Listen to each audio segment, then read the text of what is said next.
The Prophet says, alayhi salatu wasalam, when one of his companions came to him and said, "O Prophet of Allah, tell me what charity is the highest in reward?" So the Prophet said, alayhi salatu wasalam, to give in charity when you are healthy and miserly. Wallahi, even if you have billions, you're still a miser. You still want to keep most of it in your hand. So you rarely give because you don't know what the future holds. And this shows that you don't have any tawakkul on Allah. You think that the rizq you have is from my power, is from my own knowledge, is from my own work. Wallahi, it is not except from Allah subhanahu wa ta'ala. But we don't realize this. So the Prophet says, the best charity and reward is to give in charity when you are healthy and miserly, fearing poverty and hoping for richness. Hoping for richness. Do not delay, the Prophet says, alayhi salam, do not delay until you are at the point of death, and then you say, give this to so-and-so, give this to so-and-so. No, when you're healthy, this is the best of charity in your reward. Now this is highly recommended, to write a will of such a nature.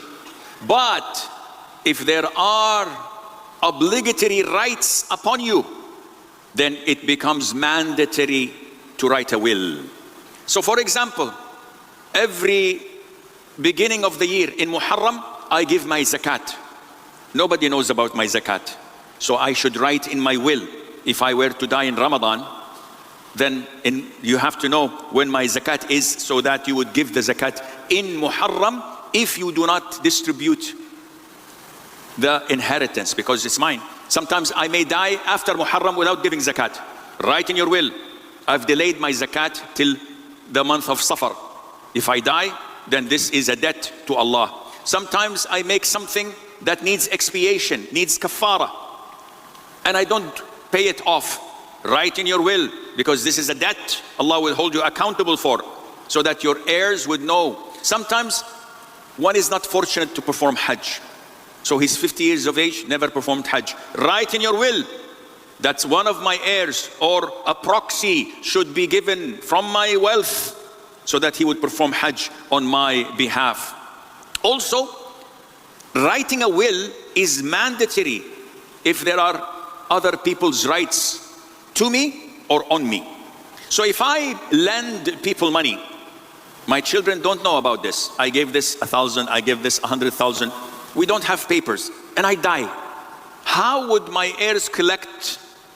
So I have to write, so-and-so owes me this much. Here is his name, and here is his telephone number, and this is when he took the loan. Likewise, if I borrowed from people, this is a debt.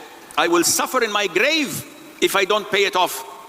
So I have to write, I took 100,000 from so-and-so. This is his phone number and this is his name. If I die, contact him and give him from my wealth.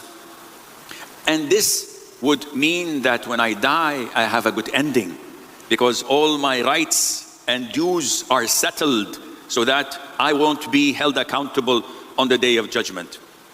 This is what the Prophet sallallahu alaihi wasallam said. It is not right for a Muslim man who has anything that he wants to bequeath to stay for more than 2 nights without having his will written with him.